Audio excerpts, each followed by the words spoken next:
안녕하십니까. 출발 서해안시대 정윤심입니다.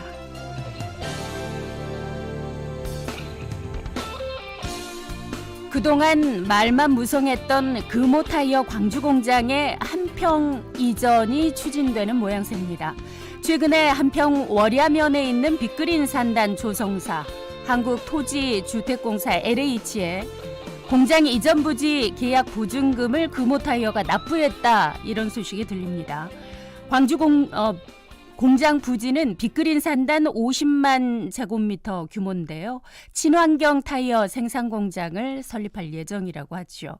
한평구는 이전 전담 팀을 꾸리고 적극적인 행정 지원에 나섰습니다. 인접한 해보 농공단지도 확장할 방침인데 광주 글로벌 모터스 등 자동차 산업 관련 기업 유치에 나선다고 합니다. 현재 광주 광산구에 위치해 있는 금호타이어 광주공장, 이 설립이 1974년입니다. 거의 50년 가까이 됐어요. 시설이 많이 노후돼 있고 전기차 시대를 대비한 신기술 도입과 생산 설비 교체 등에서 공장 이전의 필요성이 대두가 된 거죠. 그동안 광주시하고 줄다리기를 계속 해왔었는데요. 매각 대금으로 공장 신설에 나서겠다. 이게 이제 금호타이어 측의 계획이죠. 하지만 자금 확보가 만만치 않은 상황인데 공장 건립 필요 자금만 1조 2천억대 가까이 되는군요. 현재 광주 공장 부지 매각과 개발 관련 공고를 냈는데요. 세 개 컨소시엄이 참여해서 각각 1조 원대 사업 제안서를 냈다고 합니다. 생각보다 매각 대금이 좀 안 나온 듯 했을까요? 변경해서 다시 사업계획서를 제출해달라, 이렇게 요청을 한 모양입니다. 특히 해당 그 광주 공장 부지에 대해서 수익적 측면으로 보면 아파트 위주의 개발, 이게 이제 좀 돈이 된다고 보는 건데 광주시가 이런 것에 대해서는 좀 부정적 측면, 아파트 위주 개발은 좀 어렵다, 이런 부정적 측면의 의견에 주목을 하고 있군요. 자, 현 광주 공장의 부지 매각 상황에 따라서 한평 빅그린 산단 이전까지는 상당한 시일이 소요될 가능성도 높습니다만, 어쨌든 한평구는 지역 산단에 이렇게 대기업 공장이 이전을 해오니 준비 상황에 콧노래가 나오는 상황입니다. 매각 절차가 좀 잘 마무리돼서 급변하는 친환경 미래, 전기차 중심의 패러다임 속에서 머지않아 한평공장으로 불리겠죠. 자, 한평공장이 될 금호타이어가 그 역할을 좀 잘 해내길 기대하면서 출발 서해안시대 시작합니다. 날씨부터 알아보겠습니다. 백음희 리포터. 네, 이 시각 옅은 안개와 함께 미세먼지가 뒤섞이면서 하늘이 뿌였습니다. 현재 전남의 대부분 지역의 초미세먼지 농도가 나쁨 수준까지 올라 있는데요. 황사용 마스크를 얼굴에 잘 밀집착해서 착용하시기 바랍니다. 다행히 밤부터는 찬바람이 먼지를 밀어내겠고요. 내일은 공기질이 깨끗하겠습니다. 다만 내일 새벽부터 찬 공기의 영향으로 비나 눈이 내리겠고요. 강추위는 주 후반까지 이어지겠습니다. 이어서 자세한 지역별 기온 살펴보겠습니다. 현재 목포의 기온은 영하 1.5도로 어제보다 3도가량 낮은 모습인데요. 한낮 기온은 어제와 비슷하겠습니다. 목포의 낮 최고 기온 6도, 해남과 완도 8도 선에 머물겠습니다. 오늘 바다의 물결은 달새로 잔잔하게 일겠습니다. 화요일인 내일은 바람이 강하게 불면서 새벽부터 서해남부 먼바다를 시작으로 파고가 최고 4m까지 높아지겠습니다. 지금까지 기상정보였습니다.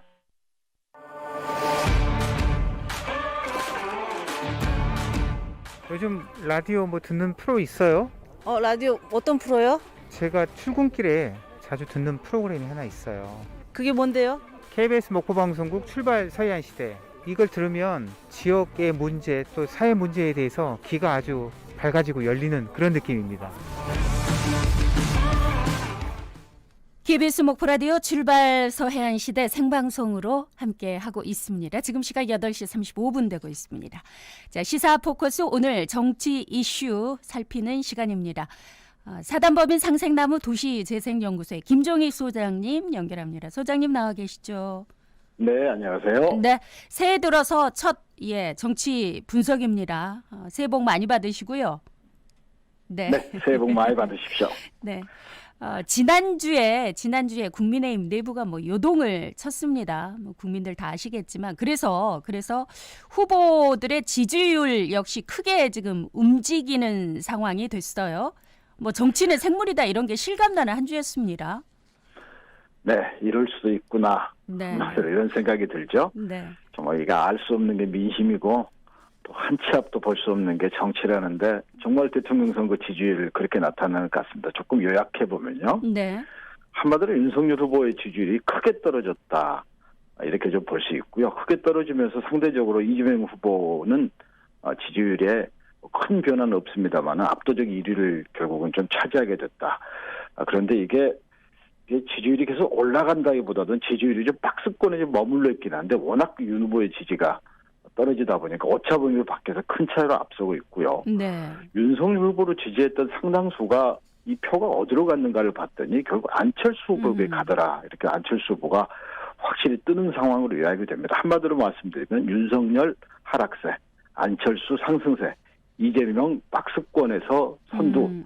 한 달 전에 비하면 정말 격세지감입니다. 네, 네. 오히려 이제 그러니까 그 안철수 후보 같은 경우에는 한 자릿수에서 두 자릿수를 넘기는 상황까지 가고 있다 보니까 지금 국민의힘 속내가 아주 복잡한 상황이 됐는데 자, 이재명, 윤석열 두 후보의 지지세 이게 좀 더 어떻게 좀 변화됐는지 여론조사 나온 게 있나요? 네. 가장 최근에 나온 여론조사 중에서 한국갤럽 여론조사를 조금 소개하겠습니다. 한국갤럽이 1월 4일부터 6일까지 3일 동안 전국의 만 18세 이상 1,002명에게 전화 면접 방식을 했습니다. 누가 다음번 대통령이 되는 게 가장 좋겠냐? 이렇게 질문을 했고요. 네. 표본 오차는 95% 신뢰 수준의 플러스 마이너스 3.1%포인트, 응답률이 14%이 꽤 높죠. 그리고 전화 면접 방식 유선 10%를 포함해서 유무선 전화 인터뷰를 했고요. 세부적인 내용은 중앙선거 여론조사 심의위원회에 보시면 잘 나와 있습니다. 자, 이 내용을 조금 소개해드리면 이재명 더불어민주당 후보가 36%, 윤석열 국민의힘 후보가 26%, 10% 차이죠. 네. 그리고 안철수 국민의당 후보가 말씀하신 대로 한 자릿수에서 두 자릿수로 훌쩍 올랐습니다. 15%. 그리고 심상정 정의당 후보는 5% 이렇게 나타났고요. 지난해 12월 14일, 16일 갤럽 조사에서 했던 것과 비교해 보면 이재명, 심상정 두 후보의 지지도는 변함이 없습니다. 네, 네. 그런데 윤석열 후보와 안철수 두 후보 간의 지지율을 서로 주고받은 모양새 이렇게 됐고요. 조금 더 세부적으로 살펴보면 이재명 후보의 전체 지지도는 그대로인데 다만 좀 변화가 좀 있습니다. 서울 지역의 지지도 그리고 20대 지지도가 올라가는 게 확실히 드러나고요. 네, 네. 윤석열 후보는 대전, 세종, 충청 그대로인데 모든 지역에서 지지도가 하락했습니다. 특히 이게 국민의힘의 아성이라고 할 수 있는 대구, 경북, 부산, 울산, 경남에서조차 하락폭이 큰 떡으로 나타나고요. 특히 여성과 20대, 특히 보수 성향의 응답자에서도 크게 하락으로 나타났고 이재명 후보는 대구, 경북을 제외하고는 전반적으로 앞섰다라고 보여지고 연령으로 보면 60, 70대는 여전히 윤석열 후보 쪽에 가 있는 것 같고요. 나머지에서는 다 이재명 후보가 앞섰다. 이렇게 좀 볼 수 있겠습니다. 네. 안철수 후보의 급부상, 이 부분에 이제 또 관심이 모아지는 건데 단일화 가능성 윤석열 후보와 끝까지 완주할 것이다 이런 얘기도 나오고 있는데 어쨌든 안철수 후보가 윤석열 후보의 상황에 반사 이익을 가져갔어요. 예. 분명합니다. 모든 지역과 성별, 연령, 직군 지지도에서 안철수 후보의 약진이 뚜렷하게 드러났고요. 네. 말씀하신 대로 정치 성향을 들여다보니까 내가 보수적인 사람이다라고 응답했던 사람들은 4%에서 무려 17%까지 뛰어올랐고요. 중도라고 응답했던 분들은 7%에서 22%가 올라갔으니까 결국은 진보 성향에 있는 표는 거의 옮겨간 게 없고요. 윤석열 후보의 잃어버린 표가 결국은 안철수 후보에게 옮겨갔다 이렇게 좀 보여집니다. 그런데 좀 특이하게 좀 봐야 될 게 안철수 후보의 호감도 조사에서도 지금 높게 나타나고 있는 게 좀 뚜렷한 특징인데요. 원내정당의 대선 후보 4명을 대상으로 호감도 조사를 해보니까 여기에서 안철수 후보가 가장 높게 나타나고 있다 이렇게 좀 보여지고요. 상대적으로 윤 후보의 호감도는 갤럽에서 했던 호감도 조사 가운데서 가장 최저치를 기록한 것으로 나타나서 결국은 아까 말씀 후보 단일화 네, 말씀 네, 나왔는데 이재명 후보의 표는 그대로 있고 윤석열 후보의 표가 안철수 후보로 그대로 옮겨간 그런 양상을 지금 보이고 있는 거죠. 네. 오늘 아침에 또 출근하면서 뉴스들 좀 챙겨봤더니 멸공 얘기가 또 화제긴 하더라고요. 예, 마트에서 장 봤는데 멸치 뭐 콩을 사서 멸공 때 아니 무슨 색깔론이냐 이런 얘기도 나오면서 상당히 네네. 이제 국민의힘 관련 인사들 뭐 챌린지 멸공 챌린지 하고 있더라. 뭐 여러 얘기들이 좀 나오고 있는데 윤석열 후보의 하락세 여러 이유들이 좀 있을 것 같습니다. 네, 최근에 홍준표 의원이 페이스북을 통해서 얘기했던 게 상당히 좀 흥미로운데요. 네. 홍준표 의원은 이렇게 분석했습니다. 측근들의 준동, 참 표현이 거칠죠. 그렇지만 네. 좀 정확한 표현이 아닌가 싶습니다. 후보의 역량 부족, 가족 비리로 해서 그동안에 윤석열 후보가 계속 강조했던 공정과 상식이 결국은 스스로가 상실했다라고 봤던 거고 남의 탓하지 말고 내 탓이라고 생각하고 다시 시작하라고 조언했고요. 실질적으로 종합적으로 쭉 하락률을 살펴보면 역시 가족 문제에 대처하는 과정에서 상당히 많은 어려움이 있었다. 그리고 실제로 좀 많은 실수가 있었다라고 보여지고요. 실제로 윤 후보가 뭐 가짜 이력이라든지 뭐 이런 데 대해서 가차없는 그런 수사와 처벌을 했던 것을 비춰보면 네. 부인에 대해서는 어쩌면 그렇게 비호로 일관하는지 예. 이러다 보니까 중도층 2030 세대에서 회복이 어려울 정도로 지금 하락했다라고 보여지고요. 또 하나는 당 안에서의 이준석 당대표가 계속적으로 충돌하고 물론 최근에 약간 또 화해를 했습니다만 네, 네. 계속 당과 불협화음이 있고 네. 또 김종인 선대위원장도 사퇴하게 되고 이렇게 선대위도 난맥상이 있죠. 그리고 또 하나는 유력한 경선 주자들이 사실상 합류하지 않은 상황이에요. 최근에 이낙연 전 총리가 적극적으로 지금 선대위에서 역할하고 있는 것과는 좀 다른 모습을 보이고 있는 거죠. 네, 네. 그리고 윤 후보의 자질 리스크도 계속 드러나는 것 같습니다. 막말인데 네. 이런 막말까지 심지어했습니다. 대구 경북 쪽 선대위 출범식에서 이런 표현을 했습니다. 대장동 의혹과 관련해서 이재명 후보에게 확정적 중범죄다, 중범죄자라는 표현을 썼습니다. 이거 네, 정말 네. 정치하면서 해서는 안 될 표현이거든요. 아직 피의자도 아니고 네. 무죄 추정 원칙도 있는데 뻔히 이게 검찰을 했던 분이 이렇게까지 표현할 수 있느냐에 대해서 좀 말이 많이 나오고 있고요. 심지어 또 대구 경북 선대에서 이런 표현도 했습니다. 대선도 필요 없고 이제 곱게 정권 내놓고 물러가라. 이거 대선이 진행되는 과정에서 참 해서는 안 될 그런 표현이죠. 네, 네. 예, 그리고 최근에 뭐 경제라든지 이런 데 여러 가지 대안과 관련해서 제대로 된 대안을 내지 못하고 있다 이런 얘기들이 나오고 있어서 결국은 윤 후보의 어떤 자질 문제가 끊임없이 윤 후보를 괴롭히고 있다.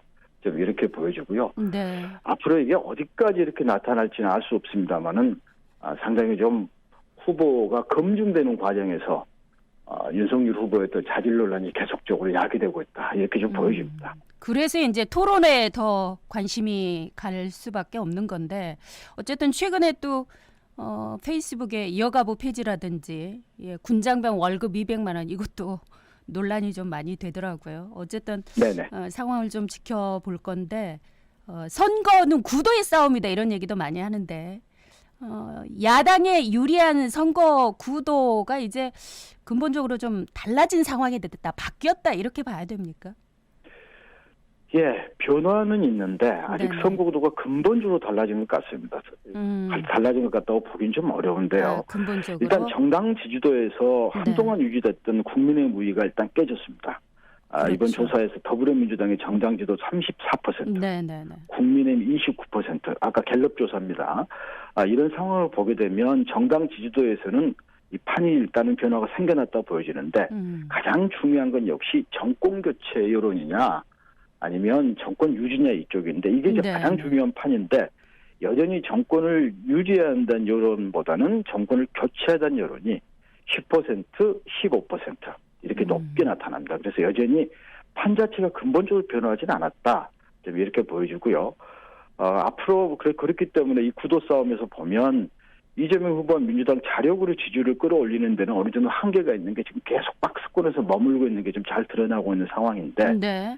윤석열 후보, 안철수 후보 두 사람이 서로 어떻게 사고에 작용할 것인가 이게 결국은 중요한 변수가 아닌가 싶습니다. 네, 네.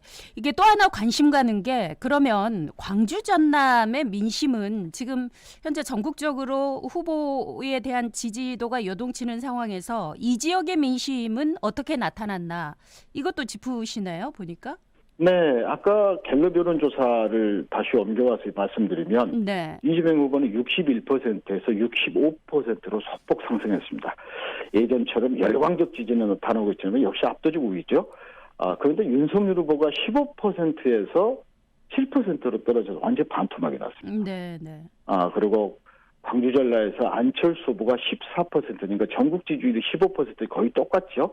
그래서 광주 전라에서도 안철수 후보의 지지율이 만만치 않다 이렇게 좀 보여져서 네. 생각해 보면 그동안에 국민의힘이 이 광주 전남이나 전북 지역에 얼마나 공을 많이 들였습니까? 최근의 결과를 보면 좀 허망한 상태다 이렇게 좀 보여집니다. 네, 네. 자, 앞서 얘기를 했지만 그래서 이제 많은 분들이 대선 후보들의 토론회 궁금해합니다. 중앙선거방송 토론위원회 주최 토론회 총 3차례 열리죠. 네, 중앙선거방송 토론위원회가 7일 날 발표를 했습니다. 대통령 후보 토론회를 2월 21일은 경제, 네. 25일은 정치, 3월 2일은 사회 이렇게 2시간씩 토론한다고 밝혔고요. 아마도 이재명 후보, 윤석열 후보, 심상정 후보, 안철수 후보 이렇게 4사람이 참석 대상이 될 전망이고 이번 토론회는 KBS, MBC에서 전국 동시로 생중계합니다. 많이들 지켜봐 주셨으면 좋겠고요. 네.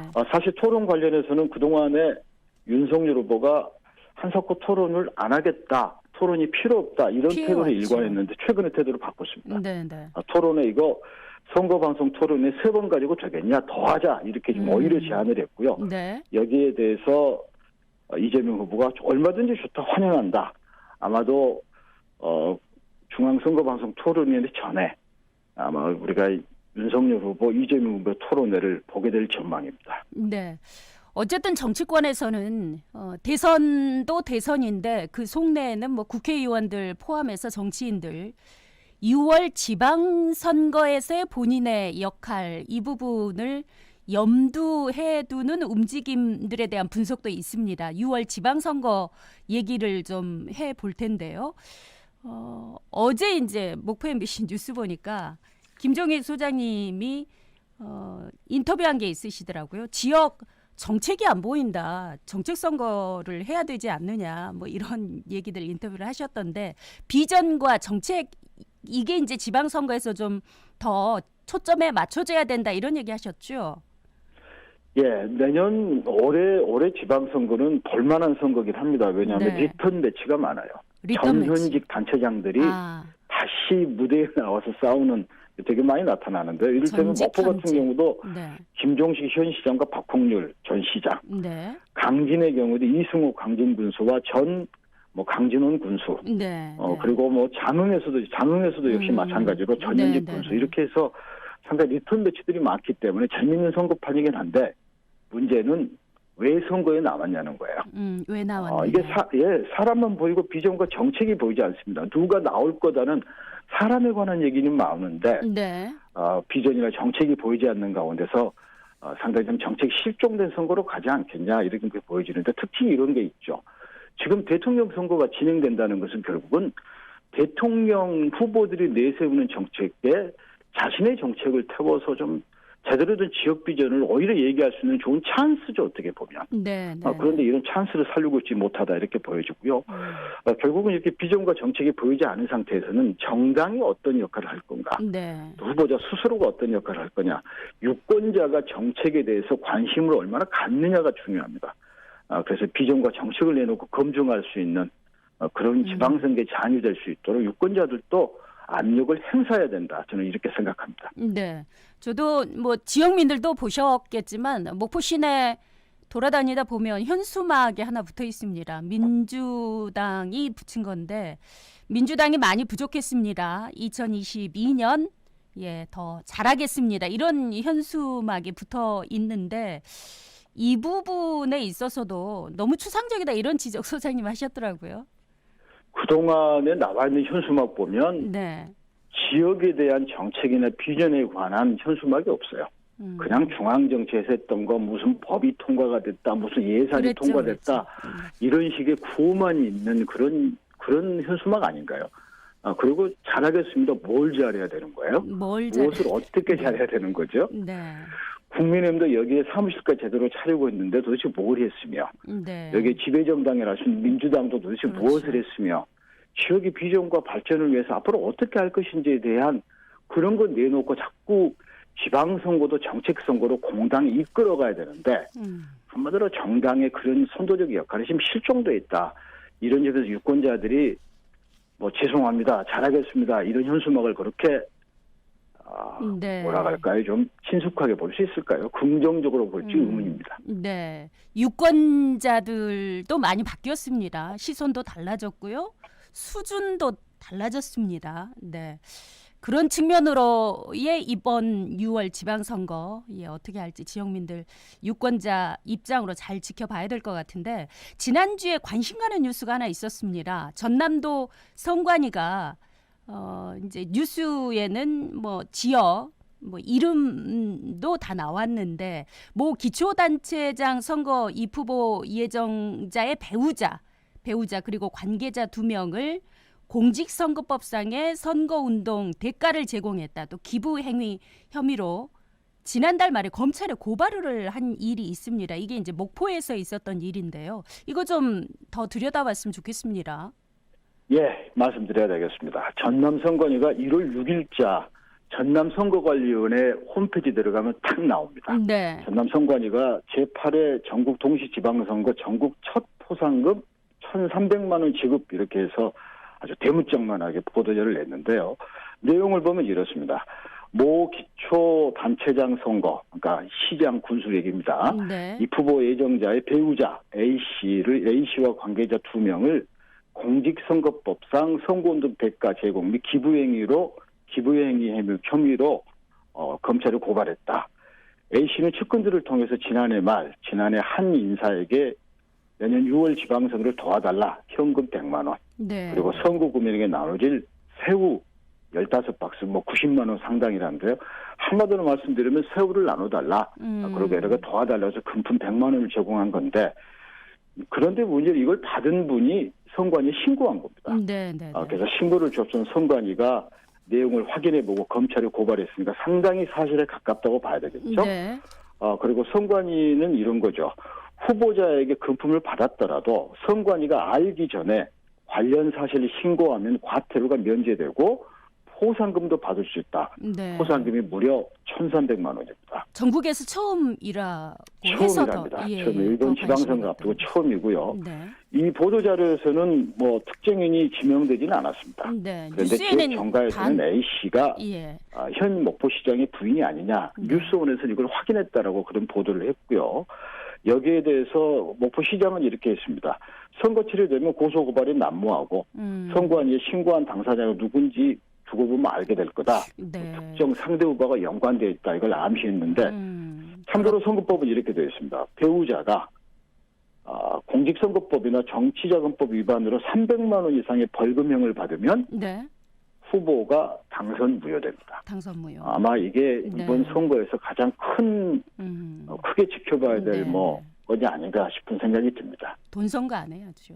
금품 선거 이런 것들 안 됩니다. 자, 오늘 네네. 여기까지 말씀 듣겠습니다. 소장님 고맙습니다. 네, 고맙습니다. 자, 상생나무 도시재생연구소의 김종익 소장이었습니다.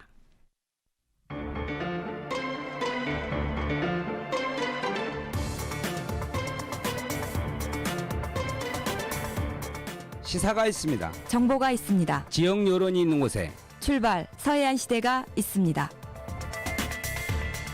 코로나 관련 소식 정리하겠습니다. 김대영 리포터 함께했습니다. 어서 오십시오. 네, 안녕하세요. 네, 국내 코로나 확진자 어제 현황 들여다보죠. 네, 어제 0시 기준 코로나19 신규 확진자는 3,376명입니다. 그제보다 134명, 지난주 일요일 0시 기준보다는 57명 줄었는데요. 강화된 사회적 거리 두기와 백신 접종 등으로 감소 추세를 이어가고 있습니다. 지난주까지 1000명대였던 위중증 환자도 나흘 연속 800명대를 유지하면서 병상 운영에도 여력이 생겼습니다. 네, 전남 상황이 지금 좋지 않습니다. 네, 그렇습니다. 전남 지역 코로나19 확산이 새 변이인 오미크론으로 인해 무서운 기세로 퍼지고 있습니다. 새해 들어 9일간 무려 660명의 확진자가 쏟아져 나왔고 이 중 절반가량이 목포와 무안 등 서남권에서 발생했는데요. 어제 전남의 코로나19 확진자는 86명, 토요일 112명의 확진자가 추가돼 누적 확진자는 6,786명입니다. 특히 새해 들어 발생한 확진자 660명 중 절반 가까이가 목포와 무안 지역에서 나왔습니다. 최근 목포, 무안 확산세는 오미크론 변이가 이끄는 것으로 방역당국은 보고 있는데요.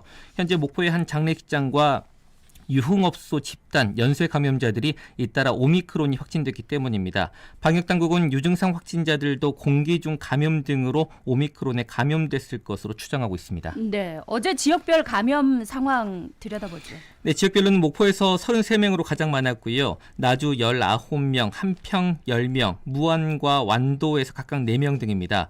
목포에서는 주전발 확진자 1명이 추가돼 해당 관련 확진자는 45명으로 늘었는데요. 주전발 관련은 최근 목포의 한 주점을 다녀온 3명이 확진 판정을 받은 데 이어 전수조사에서 추가 확진이 잇따르고 있고요.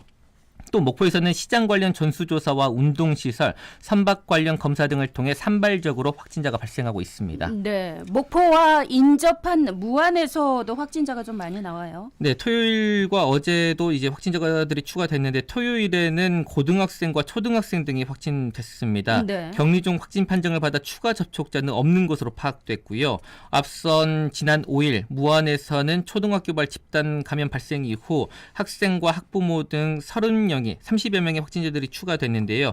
해당 학교는 내일까지 학교 전체를 원격 수업으로 전환했습니다. 네, 전국의 오미크론 감염자 현황 어떻습니까? 네, 전국의 오미크론 감염자는 우리나라에서 지난 12월 1일 이래 전국 곳곳에서 오미크론 감염자가 지난 7일 기준 2,300명 정도 나왔고요.